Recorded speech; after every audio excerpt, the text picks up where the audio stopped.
Qala subhanaka la ilma lana illa ma 'allamtana innaka antal alimul hakim. Maha suci Engkau Allah, kami tidak memiliki ilmu melainkan apa yang Engkau ajar kepada kami. Sesungguhnya Engkau Maha Alim lagi bijaksana. Allahumma 'allimna ma jahilna, ya Tuhan, ajarlah kami perkara yang masih kami jahil. Wa 'allimna ma yanfa'una wa zidna ma yanfa'una, dan tambahlah kepada kami ilmu yang memberi manfaat kepada kami. Allahumma la sahla illa ma ja'altahu sahla wa anta taj'alul huzna idza syi'ta sahla. Ya Tuhan, mudahlah urusan kami dan jangan payah. Wa tammim lana bi khair, dan sudahlah urusan kami dengan kebaikan. Alhamdulillah, pada malam ini, pada pagi ini kita belajar sikit, kita baca sikit apa yang disaran oleh Dr. Yusuf Qardawi, Syekhina Dr. Yusuf Qardawi, berkaitan dengan bagaimana kita nak mendekati Al-Quran dan memahami Al-Quran. Dalam bukunya Kaifa Nata'amalu Ma'al Quranil Azim, bagaimana kita berinteraksi, kita berhubung, berbaik, berjinak dengan Al-Quran. Beliau menulis buku ini setelah melihat dalam dunia Islam berlakunya keputusan putus, bagaimana umat Islam ini berjinak dengan Al-Quran tidak sama sebagaimana generasi sahabat, generasi Rasulullah sallallahu alaihi wasallam, generasi sahabat yang menjadi anak didik baginda Rasulullah sallallahu alaihi wasallam. Ketika itu zaman Nabi sallallahu alaihi wasallam zaman jatuhnya wahyu dari langit kepada melalui Sayyidina Jibril sampai kepada Nabi, dan Nabi membaca ayat satu-satu kepada sahabat, dan sahabat ikut dan menghayati ayat-ayat ini. Dan ayat ini, setiap ayat, setiap kalimah daripada Al-Quranul Karim adalah nur, adalah cahaya dan petunjuk, dan sinar cahaya itu dirasai oleh setiap sahabat. Sehinggalah bukan sahaja ayat demi ayat, kalimah demi kalimah mereka terima daripada Nabi sallallahu alaihi wasallam. Bahkan kehidupan mereka dipenuhi dengan cahaya Al-Quran, sehinggalah mereka menjadi generasi Al-Quran, generasi yang disebut oleh Sayyid Qutb Asy-Syahid Jailun Quran Al-Farid, generasi Al-Quran yang unggul,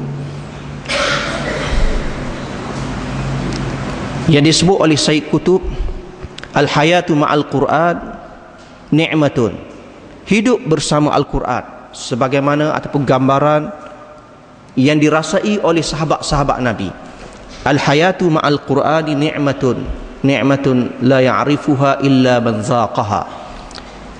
Nikmat hidup bersama Al-Quran satu nikmat yang tidak boleh dirasai melainkan orang yang rasai. Bagaimana orang yang tuhawi deria betul molek normal kita semua, insya-Allah lidah kita, rasa kita betul, kita makan sup kita berasa sedap. Mari-mari gu kita ni ini tak segar, kerana rasa sedap, kita kata aku rasa tak ada gapo-gapo, bermakna tak sama. Rasa sedap ni ialah bagi orang yang ada deria dia, dan diterjemahkan oleh Sayyid Qutb bagaimana sahabat-sahabat Nabi merasai kehidupan indah dan lazat bersama Al-Quran, satu perasaan, satu nikmat yang tidak dirasai illa man zaqaha, melainkan orang yang rasa dia. Ni'matun tazidul barakah, tazidul umur, nikmat yang memberi, menyuburkan keberkatan dalam kehidupan. Itulah secepis kata-kata Sayyid Qutb berkaitan dengan gambaran generasi Al-Quranul Farid, Jailun Quranin Farid, generasi Al-Quran unggul yang menerima wahyu-wahyu Allah melalui baginda Rasulullah sallallahu alaihi wasallam. Hari ini tuan-tuan, hamba berasa hibah dan berasa cukup mulia bersama dalam majlis ilmu yang dihidangkan kepada tuan-tuan tafsirul Quran yang dibaca oleh ulama, dan kita berada dalam majlis ini kesinambungan penerusan kepada majlis ilmu ini berlaku di tempat kita, dan tidak banyak keadaan ini berlaku di tempat orang lain. Kita rasa syukur, dan benda ni kita kena teruskan. Kita teruskan supaya suasana hidup bersama Al-Quran dan dalam majlis ilmu mesti dipertahankan di bumi Kelantan, bumi Serambi Mekah, bumi adanya ulama-ulama yang mengajar Al-Quranul Karim, bumi yang membiaknya sekolah-sekolah tahfiz Al-Quran, maka bumi ini mesti dipertahankan dalam keadaan begini sehinggalah an yarithallahu man fil ard. Allah mewariskan siapa yang menjadi penguasa, yang menjadi kerajaan atas muka bumi, yang menegakkan hukumnya di atas muka bumi. Tuan-tuan yang dihormati lagi dikasihi, amba baca sikit apa yang ditulis oleh Dr. Yusuf Qaradawi tentang Al-Quran. Yang dia tulis, dia cadangkan, dia persembahkan kepada dunia Islam setelah melihat Al-Quran ini putuh generasi lepas pada generasi sahabat, generasi tabi'in,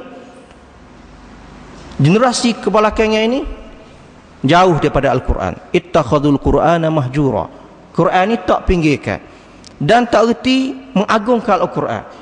Sebagaimana kita tengok dalam masyarakat kita, orang pihak Quran ni disanjung tak atas par, itu memuliakan Al-Quran. Orang ni sanjung Al-Quran dengan hiasan kepada Al-Quran. Nampak Quran pegang cium sahaja, tetapi gapo senang menghormati Al-Quran.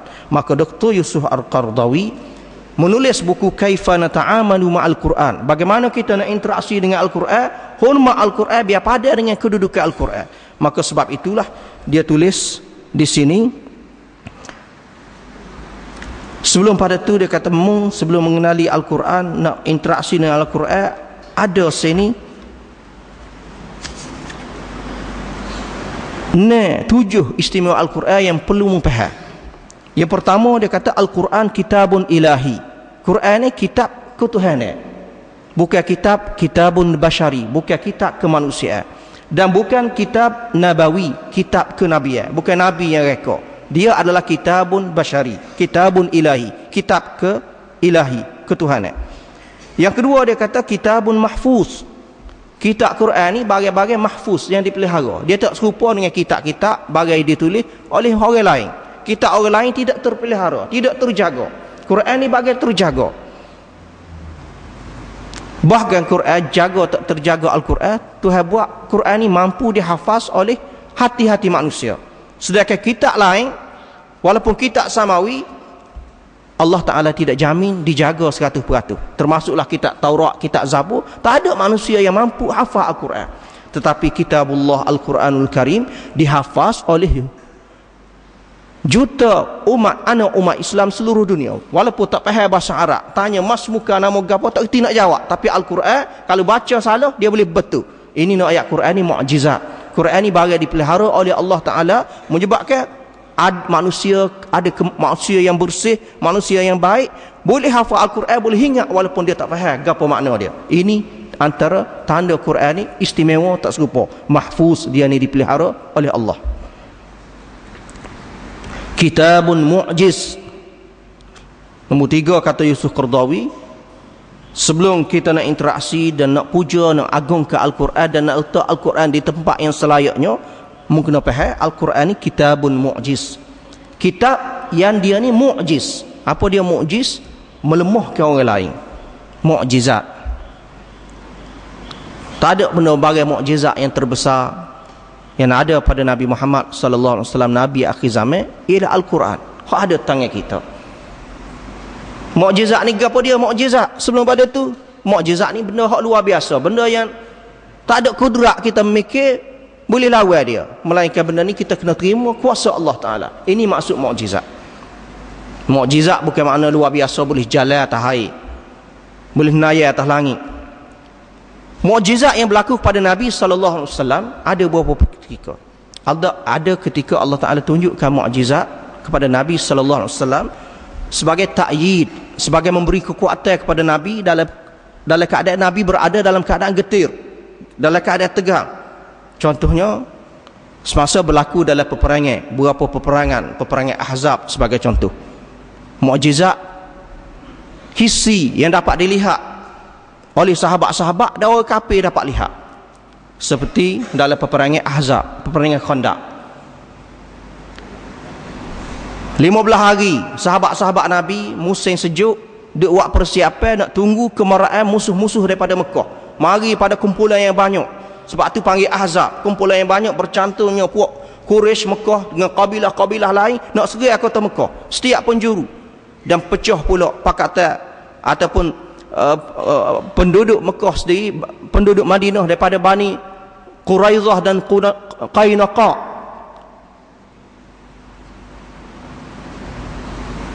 Pecah taat setia kepada kerajaan Islam Madinah, turut membantu kumpulan Quraisy kota Mekah. Maka satu keadaan yang sangat getir. Sahabat bilangnya terbatas. Sedangkan hak mari ni katakan 10,000 jumlah yang besar, dan terpaksa tentera Islam membuat persiapan yang lama, makan masa yang lama, 15 hari tengah buat persiapan, makan yang tak cukup, lapar gelulung sahabat-sahabat.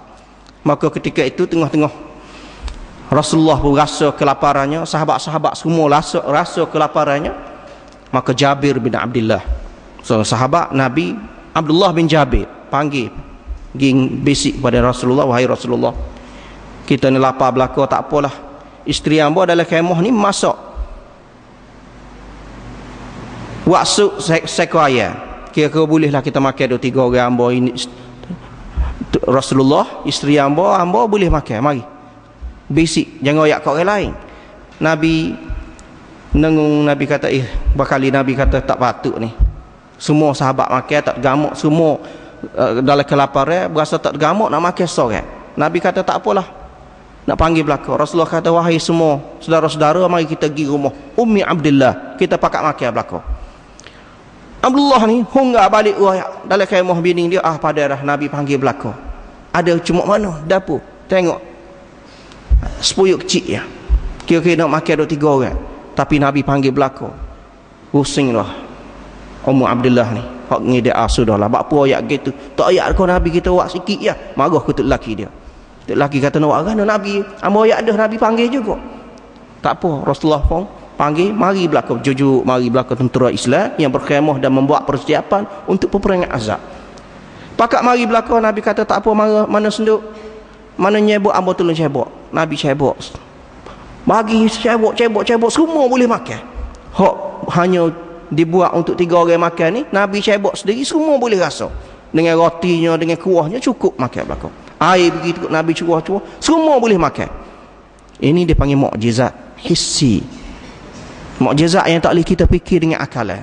Mikir dengan akalan 3 orang kat lepas pada tu tak ada dah lah, nak ambil mana. Tapi benda ni berlaku kepada Rasulullah sallallahu alaihi wasallam dalam keadaan tertentu yang Nabi Allah Ta'ala bagi kepada Rasulullah sebagai karamah, kemuliaan Rasulullah, dan ta'yid dan aunan, sebagai pertolongan kepada Nabi dalam keadaan tertentu. Nampak? Contoh mukjizat hissi yang lain berlaku, sahabat Nabi tubik dalam peperangan, tubik mata. Bayangkan tubik mata dalam peperangan, tubik mata, cedera tubik mata. Nabi ambil pekuk, tekan balik, masuk Nabi siup, mata dia kelipah gitu. Terhawi sembuh dengan tangan Rasulullah sentuh, buat masuk sembuh serta-merta, dan sahabat ni seperti sekala, tak ada masalah. Baik, mukjizat ini ialah kemuliaan Allah yang Tuhan bagi, dan orang yang diberi mukjizat ini dia tak boleh nak sahur dengan barang ni.